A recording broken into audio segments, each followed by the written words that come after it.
New York City is a beast that eats the weak. It chews them up with its steel jaws and spits them out onto the cold pavement. And right now, I felt like the weakest prey in the entire concrete jungle. My name is Sophie Hart. To the outside world, I am a 24-year-old kindergarten teacher with a master's degree in child psychology and a smile that never falters. I am the girl who bakes cookies for the neighbors, the girl who rescues stray cats, the girl who believes in happy endings. But beneath the surface, I am drowning. I sat in the break room of the diner where I worked my second job staring at my phone. The screen was cracked, a spiderweb of glass over the text message that had just come in. Friday, 5 p.m. Or we take a finger. My father. My sweet, foolish, addicted father had gambled away our house, my college fund, and now apparently his own safety. He owed $50,000 to a loan shark named the Butcher. I buried my face in my hands, fighting back tears that tasted of exhaustion and cheap coffee. I had 3 days to find a miracle. And then I saw it. A notification popped up on the elite nanny agency app I had registered with months ago, a desperate attempt to find extra work. Urgent placement. Live-in nanny needed for high-profile family. Upper East Side. Single father. Special needs child. Selective mutism. Salary $200,000 year plus signing bonus. I stared at the numbers. 200,000. It was an impossible sum. It was salvation. I didn't hesitate. I applied instantly, attaching my glowing references and my degree. The call came 10 minutes later. Miss Hart, a clipped, efficient voice asked. Mr. Thorne will see you tomorrow at 9 a.m. sharp. Do not be late. Mr. Thorne, Julian Thorne, the tech king of New York, the billionaire CEO who had graced the cover of Forbes 3 times before he was 30. And according to the tabloids, the grieving widower who had frozen his heart after his wife died in a tragic plane crash 2 years ago. The next morning, I stood in the lobby of the Thorne Tower. It was a monolith of black glass that seemed to pierce the sky. I smoothed down my simple navy dress, praying it looked professional enough, and stepped into the private elevator. My palms were sweating. My heart hammered against my ribs like a trapped bird. You can do this, Sophie. You know kids. You know pain. You can handle this. The elevator doors slid open directly into the penthouse. I gasped. It was breathtaking. Floor-to-ceiling windows offered a panoramic view of Central Park, bathed in the golden morning light. But the beauty was cold. The floors were white marble polished to a mirror shine. The furniture was white leather, untouched and pristine. The art on the walls was abstract, violent slashes of black and red paint that screamed of anger. It didn't look like a home. It looked like a museum or a mausoleum. Miss Hart, the voice came from above. I looked up. Standing at the top of the floating glass staircase was a man who looked like he had been carved from granite. Julian Thorne. He was taller than I expected, with broad shoulders that strained against his bespoke charcoal suit. His hair was dark, swept back from a face that was devastatingly handsome, but utterly devoid of warmth. His jaw was sharp enough to cut glass, and his eyes were gray, not the soft gray of a morning mist, but the hard, unforgiving gray of steel. Mr. Thorne, I said, my voice echoing in the silent room. He didn't smile. He didn't offer his hand. He walked down the stairs with a fluid, predatory grace, his gaze dissecting me. You are the 15th applicant this week, he said, stopping a few feet away. He smelled of espresso, crisp linen, and expensive sandalwood soap. The last one lasted 3 hours. She left in tears. I don't cry easily, sir, I lied, lifting my chin. We'll see, he scoffed. My daughter Lily is 4 years old. She hasn't spoken a word since her mother died 2 years ago. Not a sound. She screams, she bites, she hides under furniture like a feral animal. He looked at me, challenging me to run. Doctors say it's selective mutism caused by severe trauma, he continued, his voice flat. Psychologists say she needs therapy. I say she's broken, just like this house. The raw honesty in his words caught me off guard. Beneath the arrogance, I heard something else. Desperation. He wasn't just a cold CEO, he was a father who had tried everything and failed. I have experience with trauma, Mr. Thorne, I said softly. I know that silence is sometimes a shield. It's not that she can't speak, it's that she doesn't feel safe enough to. Julian's eyes narrowed. Safety is not the issue. This penthouse is a fortress. She has the best of everything. Safety isn't about locks and guards, I corrected him. It's about feeling heard without having to shout. For a second, a flicker of surprise crossed his face. Then the mask slammed back into place. Fine, he said. Show me. She's in the library. If you can get her to look at you without throwing something, you're hired. If she screams, you leave. Immediately. Deal. He led me down a long, silent hallway. The walls were bare. No family photos. No crayon drawings. It was heartbreakingly sterile. He opened a heavy oak door at the end of the hall. The library was dim.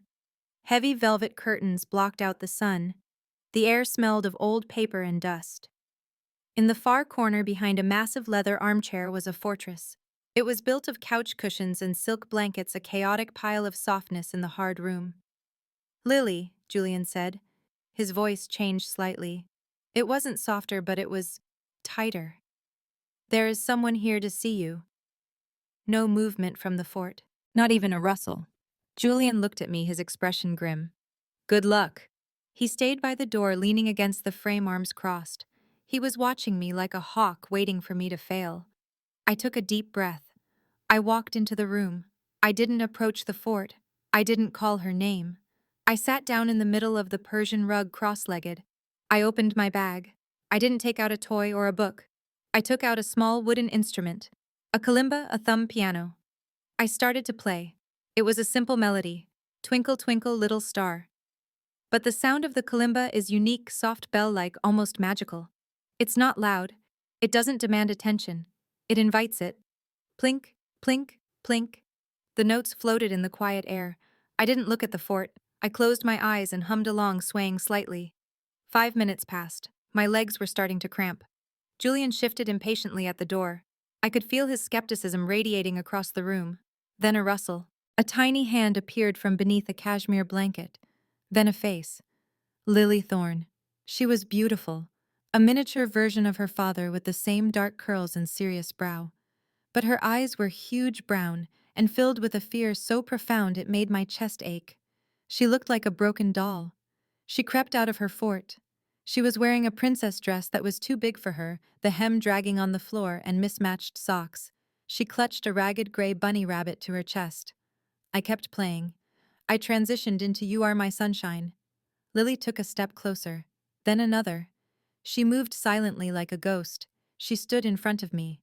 She stared at the instrument in my hands, mesmerized by the vibrating metal tines. I stopped playing. The silence returned, but it felt different now. It wasn't empty. It was expectant. I held the kalimba out to her. Your turn, I whispered. Lily looked at me. Her eyes darted to her father in the doorway. Julian held his breath, his body tense. Slowly, shakily, Lily reached out. Her tiny fingers touched the wood. She plucked a metal tine. Ping. A sound. A look of wonder washed over her face. A small tentative smile ghosted across her lips. She sat down. Not opposite me. Next to me. She placed her bunny on my knee. Then she leaned her head on my shoulder. It was a small gesture, a simple lean. But in that room with that child, it felt like a mountain moving. She was trusting me. She was letting me into her bubble. I looked up at the door. Julian Thorne looked like he had been punched in the gut. His face was pale. He was staring at his daughter, leaning on a stranger, something she hadn't done with him in 2 years. I saw jealousy in his eyes, raw, naked jealousy. But underneath it, I saw relief so powerful it looked like pain. She touched you, he whispered, his voice cracking. She hasn't let anyone touch her. Not even me. I stroked Lily's hair, my heart swelling with a protective instinct I hadn't expected. She just needed someone to be quiet with her, I said softly, looking at him. She needed to know she wasn't alone in the dark. Julian straightened up. He cleared his throat, adjusting his tie with jerky movements, rebuilding his walls brick by brick. But his hands were shaking. You're hired, he said, his voice rough. Pack your bags, Miss Hart. You move in tonight. Tonight? Yes. Before she changes her mind, before I change mine.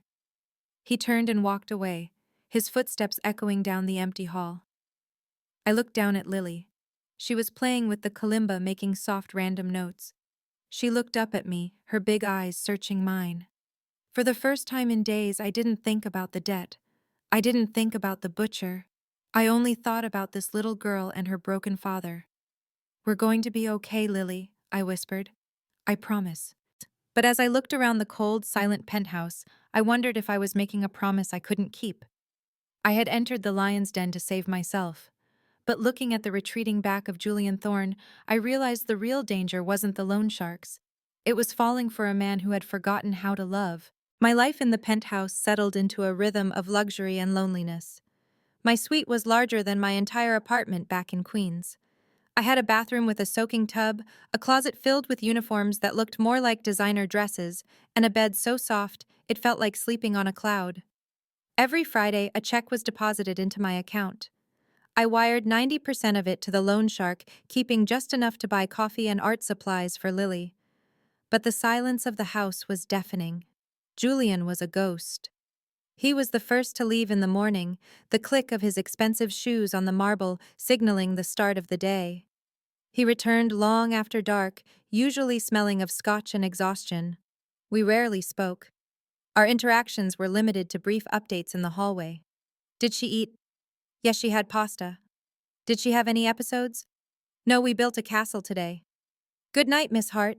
He was polite, distant, and utterly untouchable. But I caught him watching us sometimes. I would look up from reading a story to Lily and see him standing in the doorway, a shadow in the dim light, watching his daughter with a hunger that broke my heart. He wanted to be close to her, but he didn't know how. He was terrified that his grief was contagious. So I became the bridge. I filled the house with noise. I played music. I sang loudly while cooking badly. I encouraged Lily to make a mess.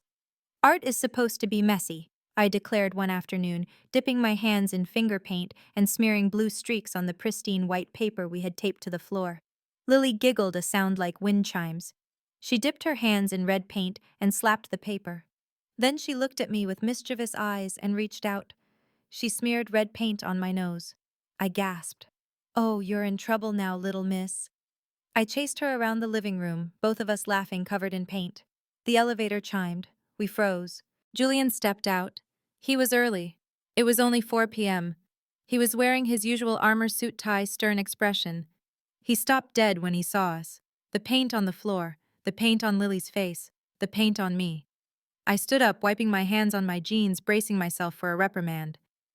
"Mr. Thorne, we were just—" Julian looked at the mess. Then he looked at Lily. She was hiding behind my leg, peeking out, waiting for the explosion. But it didn't come. Julian walked over to us. He crouched down until he was eye level with Lily. He reached out a finger and touched a smudge of red paint on her cheek. "Is that a war wound?" he asked softly. Lily nodded solemnly. "Who won?" Lily pointed at me. A corner of Julian's mouth twitched. It wasn't a smile, but it was close. "I'm not surprised. Miss Hart looks very determined." He stood up, looking at me. His eyes lingered on the blue paint on my nose. "You have a little—" He gestured to his own face. "I know." I laughed nervously. "I'll clean it up. The floor, I mean. And Lily—" "Leave it," he said. "The cleaners can handle the floor. Just keep her happy." He turned and walked to his study, closing the door. I stared at the closed door. He hadn't yelled. He hadn't fired me. He had joked. That was the first crack in the ice. The storm broke it completely. 2 weeks later, a summer squall hit New York City with the force of a hurricane.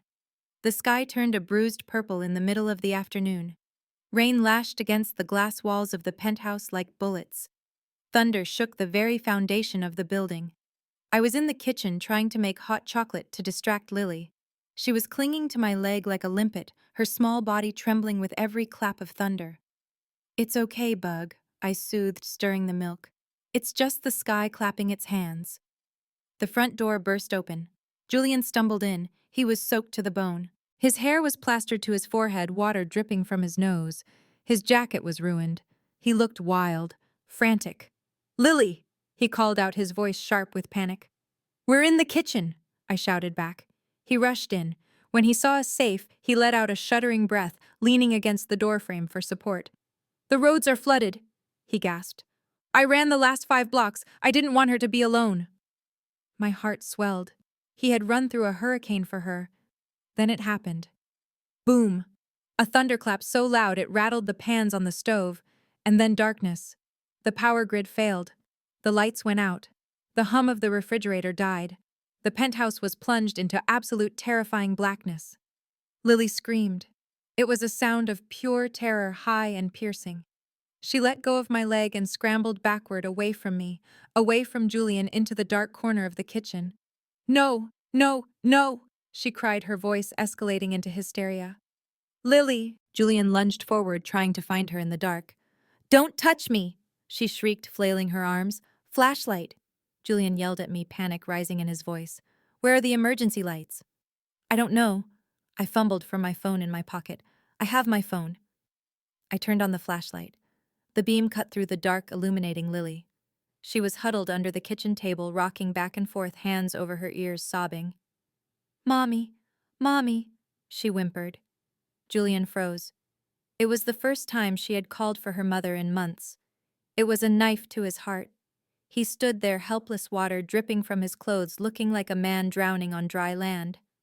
"She needs you," I whispered to him. "She wants her mother," he said, his voice hollow. "She doesn't want me." "She needs her father," I said fiercely. "Get under there." "What?"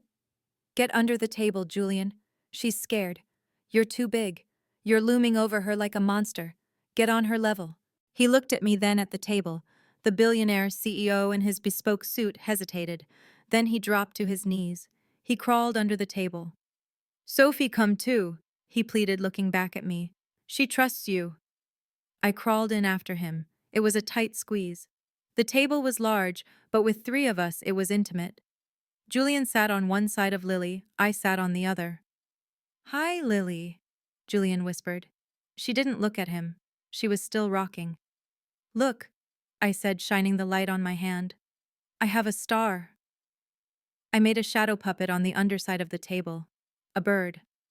"Tweet, tweet," I said softly.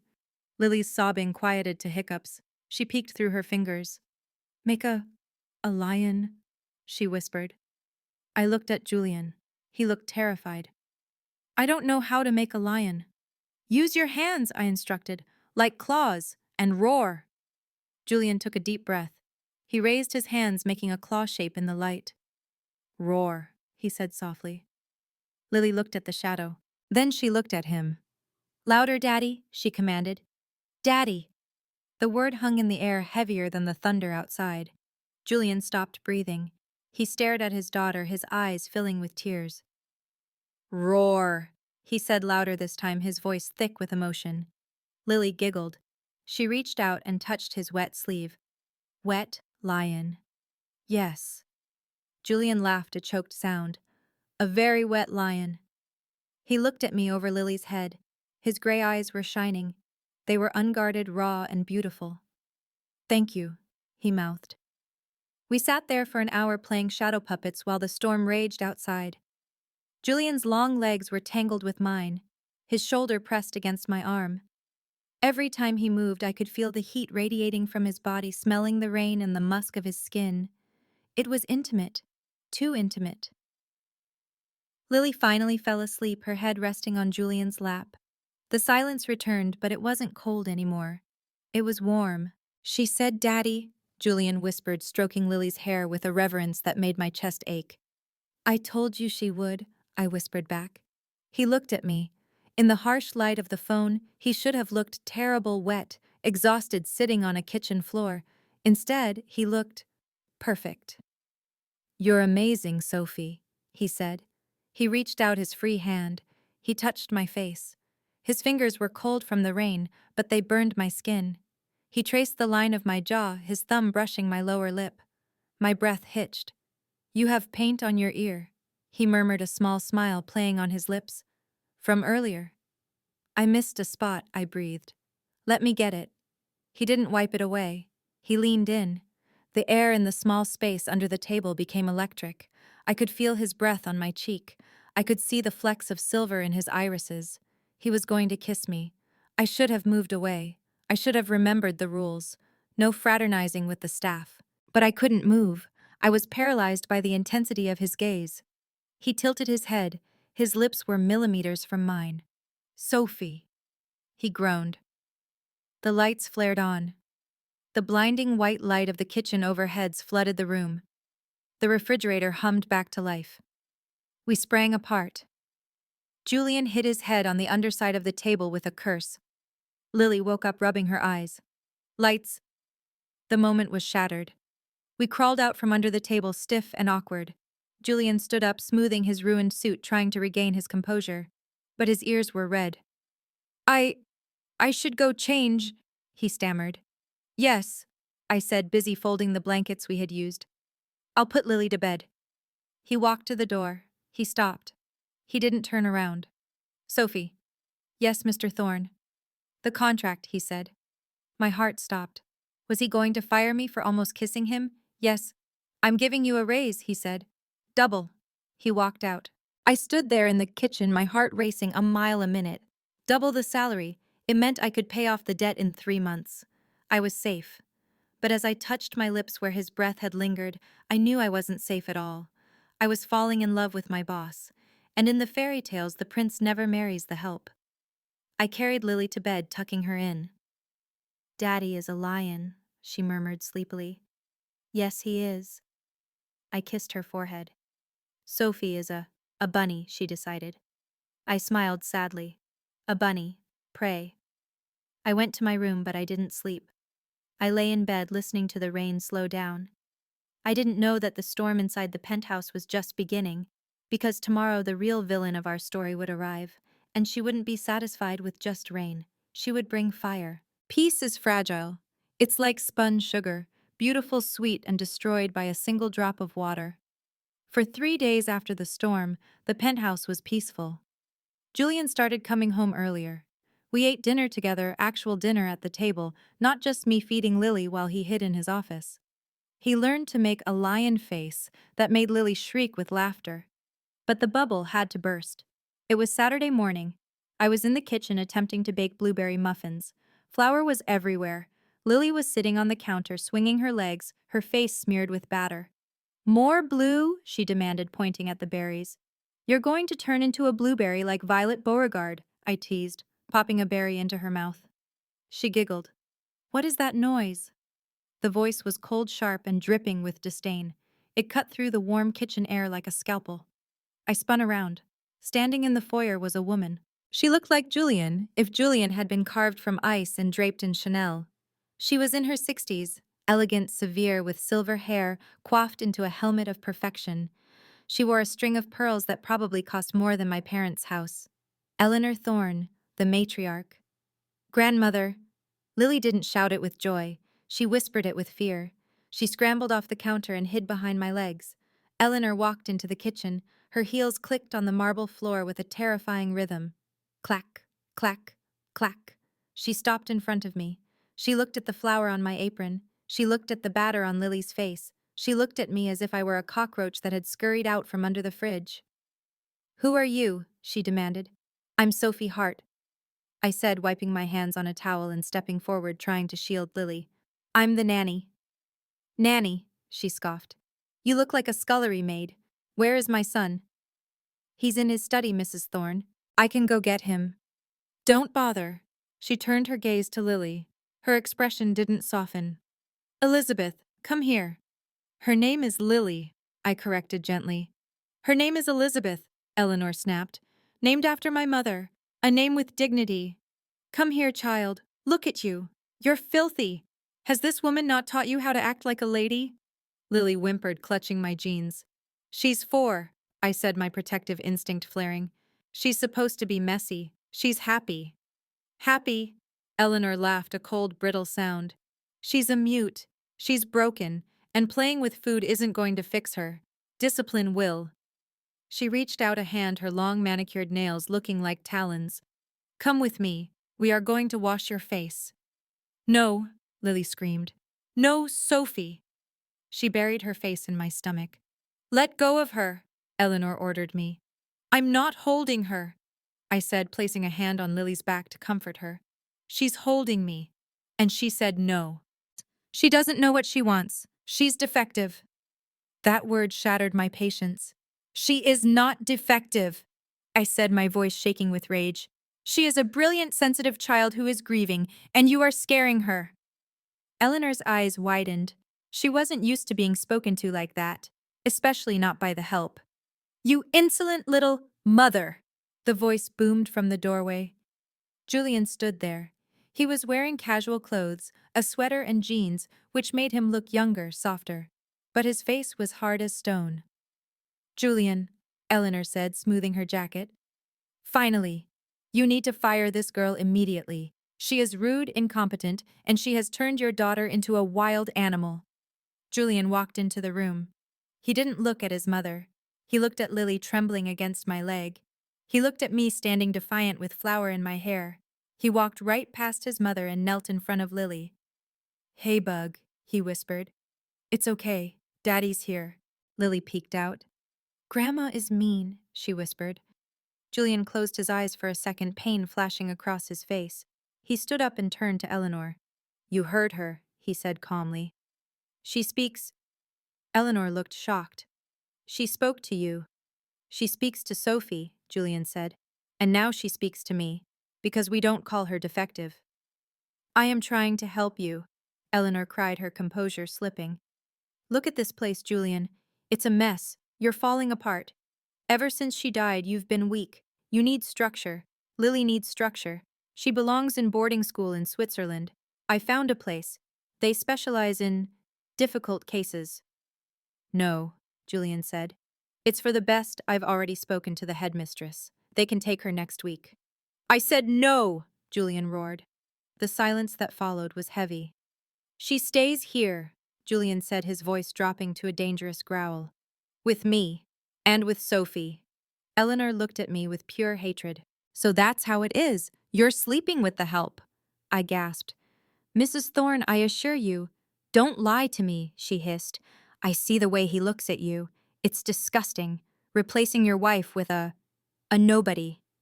She pulled a folder from her designer bag and threw it onto the island. It slid across the marble and stopped in front of me. "I did a background check on your precious nanny," she sneered. My heart stopped. Julian looked at the folder. "What is this?" "Open it," Eleanor challenged.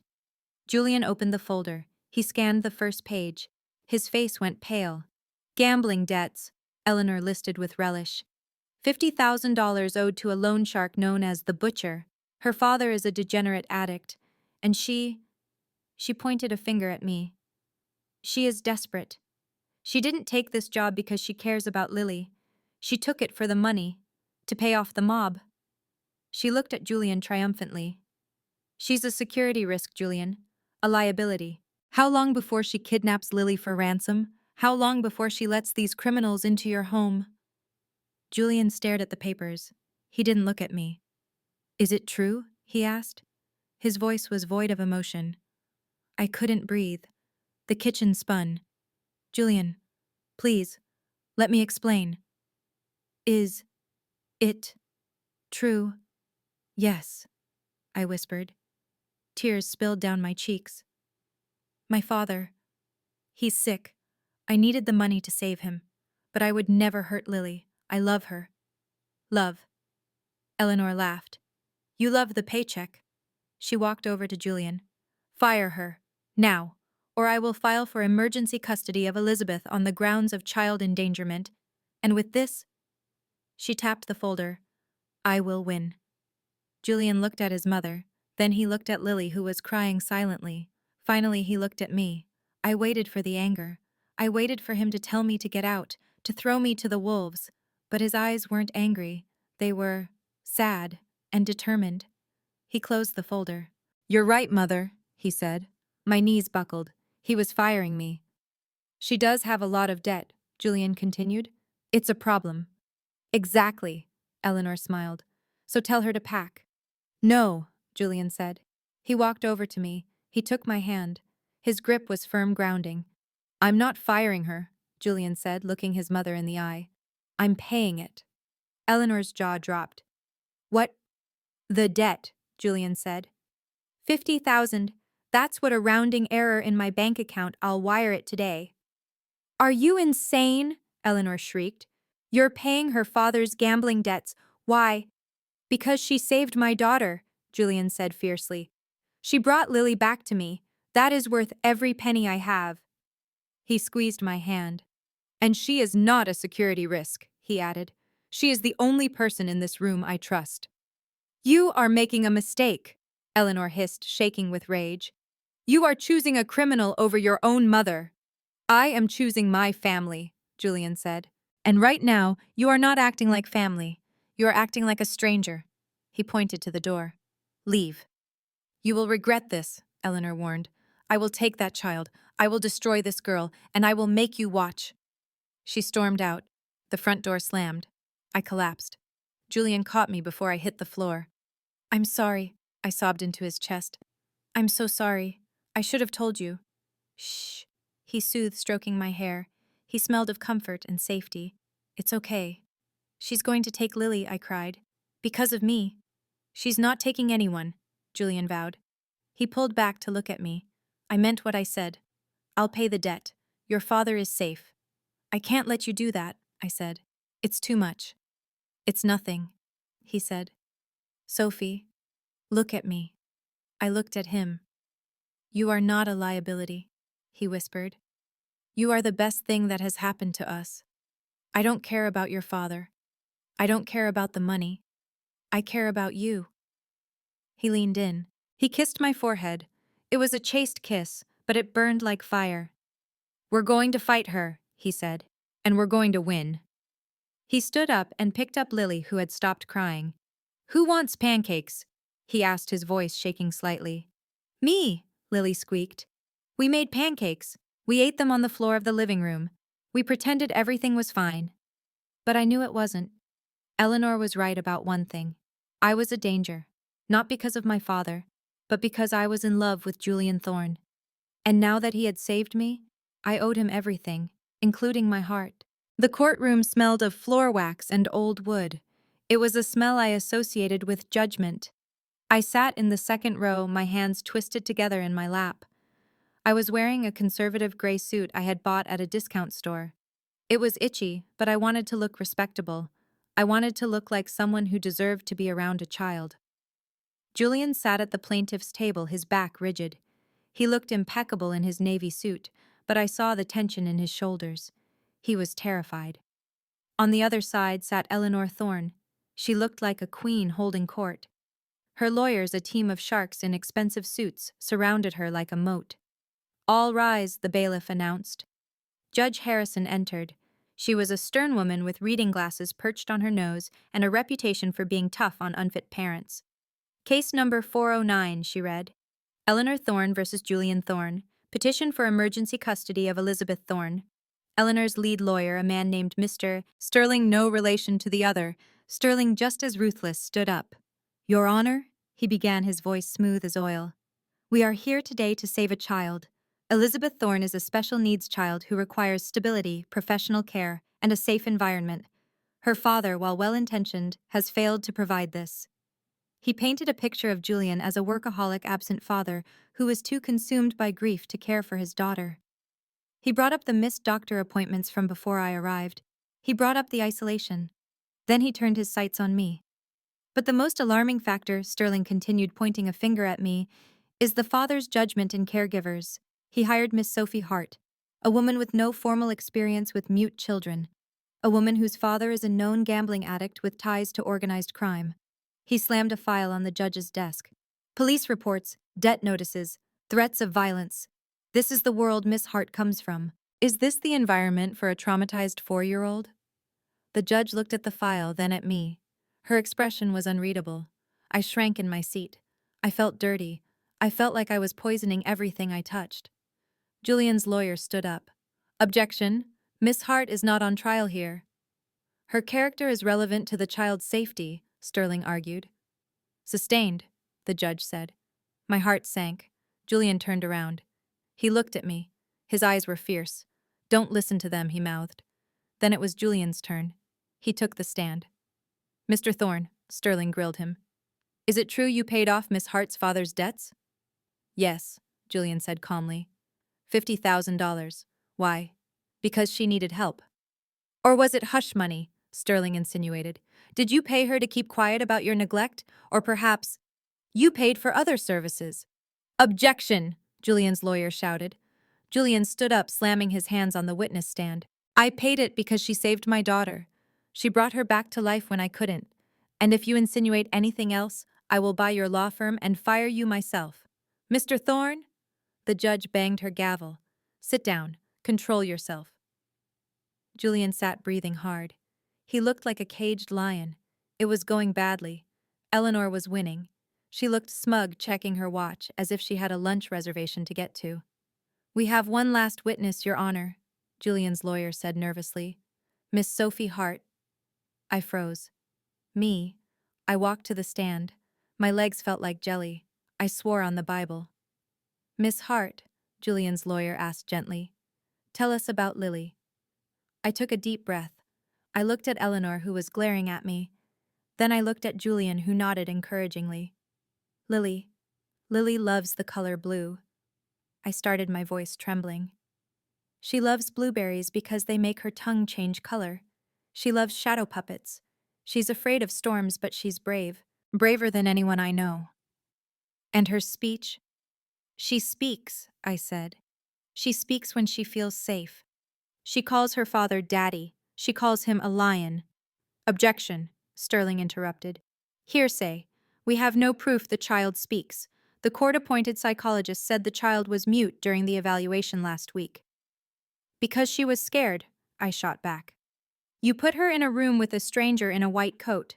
Of course she didn't talk. So we just have to take the word of the paid nanny, Sterling sneered. I have proof, Julian said suddenly. He stood up. He pulled out his phone. Your Honor, I request permission to submit new evidence. A video, taken yesterday. Eleanor frowned. What video? The judge nodded. Proceed. Julian connected his phone to the courtroom screen. A video started playing. It was messy, shaky footage. It was taken in the kitchen. Lily was sitting on the counter wearing a chef's hat that was sliding over her eyes. She was covered in flour. Okay, Chef Lily. My voice came from off-camera. What is the secret ingredient? Lily looked at the camera. She smiled a huge, gummy smile. Love, she shouted clearly. And Julian's voice asked from behind the camera. And chocolate? Lily giggled. Lots of chocolate. Who do you love, Lily? Julian asked. Lily stopped laughing. She looked straight into the lens. Her expression became serious. I love Daddy, she said. And I love Sophie. We are a family. The video ended. Silence filled the courtroom. You could hear a pin drop. I covered my mouth, tears streaming down my face. I hadn't known Julian recorded that. The judge took off her glasses. She wiped her eyes. She looked at Eleanor. Mrs. Thorne, your granddaughter seems quite happy. Eleanor was pale. She gripped her pearls. It's staged. They coached her. A 4-year-old cannot fake that kind of joy, the judge said sharply. And frankly, Mrs. Thorne, your attempt to separate a child from a loving home based on class prejudice is appalling. She banged the gavel. Petition denied. Custody remains with Mr. Julian Thorne. Case dismissed. No. Eleanor stood up. This is a mistake. You will hear from my senators. One more word and I will hold you in contempt, the judge warned. Julian didn't wait. He vaulted over the railing. He grabbed me in a hug that lifted me off the floor. We did it, he whispered into my hair. We did it, Sophie. We walked out of the courtroom hand in hand. Reporters were waiting, cameras flashing. Mr. Thorne, who is the woman? Is it true you're dating the nanny? Julian stopped. He looked at the cameras. He pulled me closer. No comment, he said, but he kissed my temple for the whole world to see. We went home. The penthouse felt different, lighter. The shadows were gone. Lily was waiting with the housekeeper. Daddy, Sophie. She ran to us. We became a group hug on the floor. That night after Lily was asleep, Julian found me on the balcony. She's gone, he said. My mother flew to Paris. She won't be back for a long time. She'll try again, I worried. Let her, Julian said. We have the video, we have the truth. He handed me a glass of wine. He looked at the city lights. Sophie, he said. About what happened in the courtroom. Which part? The part where they called you my girlfriend. I blushed. Ignore them. Tabloids. I don't want to ignore them, he said. He turned to me. I want to make it true. My heart skipped a beat. Julian, I'm your employee. Not anymore, he said. You're firing me. Panic flared. No. He laughed softly. I'm promoting you. He reached into his pocket. He pulled out a small velvet box. I didn't buy this today, he admitted. I bought it a week ago. I carried it in my pocket during the trial. It was my lucky charm. He opened the box. Inside was a ring, not a flashy diamond. It was a sapphire deep blue like the storm that brought us together. Be my wife, Sophie, he whispered. Be Lily's mother. Be my partner. I don't want to do this alone anymore. I want to do it with you. I looked at the ring. I looked at the man who had fought for his daughter, who had paid my debts without asking, who had learned to make shadow puppets in the dark. I come with baggage. I warned, tears blurring my vision. My dad, the debt. We'll handle it, he promised. Together. Okay, I whispered. Yes. He slipped the ring onto my finger. He kissed me. It was a kiss of promise, of a future. But the story wasn't over. Because fairy tales have endings, but real life has consequences. The next morning I woke up in Julian's bed. I was happy. Then I checked my phone. A text message from an unknown number. Congratulations on the engagement, Miss Hart. Your debt is paid. But your father, he just made a new bet, and this time he bet you. I dropped the phone. The butcher wasn't done, and neither was the danger.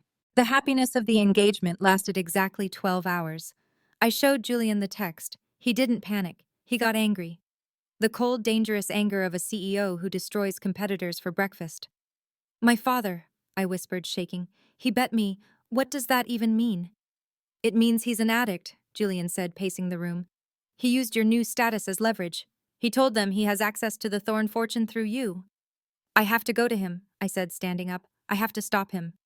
We are going together, Julian said, but not alone. He called his security team. Prepare the car and bring the cash, all of it. We drove to Queens, to the dingy apartment I grew up in. The door was open. Inside, my father was sitting at the kitchen table. Opposite him was a man I recognized from my nightmares. The butcher, a man with a scar running down his face and a smile like a shark. Sophie, my dad cried, looking relieved. You came, I told them you were marrying a billionaire. I looked at my father with a mixture of pity and disgust. Dad, what did you do? Just a little game, honey, he stammered. I was winning, I swear. He lost, the butcher said, standing up. He looked at Julian. Mr. Thorne, a pleasure. I hear you're the new bank. I'm not a bank, Julian said, his voice icy. I'm the man who is going to end this. He motioned to his guards. They placed a briefcase on the table. They opened it. $500,000. The butcher whistled. Generous. That's for his debt, Julian said, and for a plane ticket.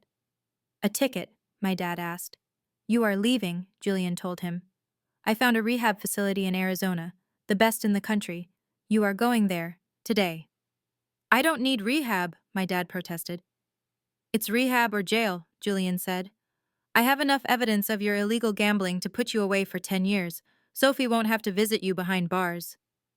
My dad looked at me. Sophie. Go, Dad. I said, my voice breaking. Please, get help, or I can't be your daughter anymore. He slumped. Okay. The butcher took the money. Pleasure doing business.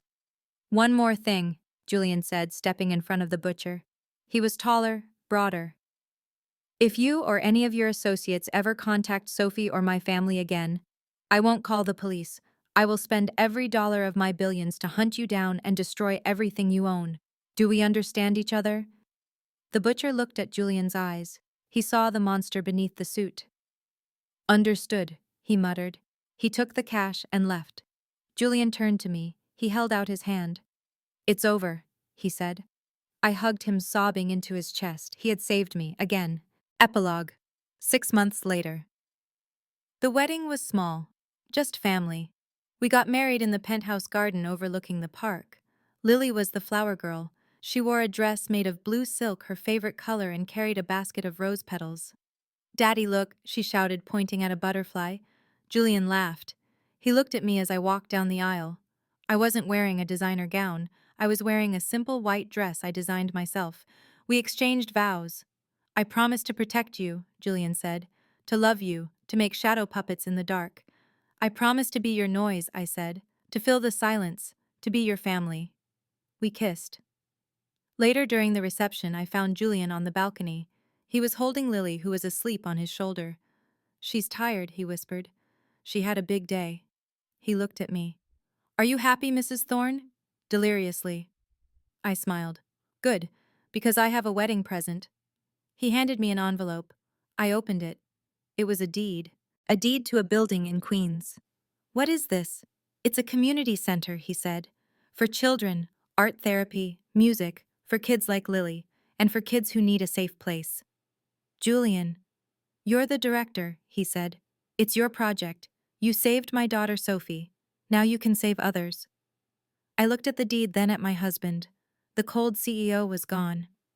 In his place was a man who used his power to build, not just to profit. "I love you," I whispered. "I love you too." He kissed me. Below us, the city lights twinkled, but for the first time, the city didn't look like a beast. It looked like a canvas, and we were ready to paint.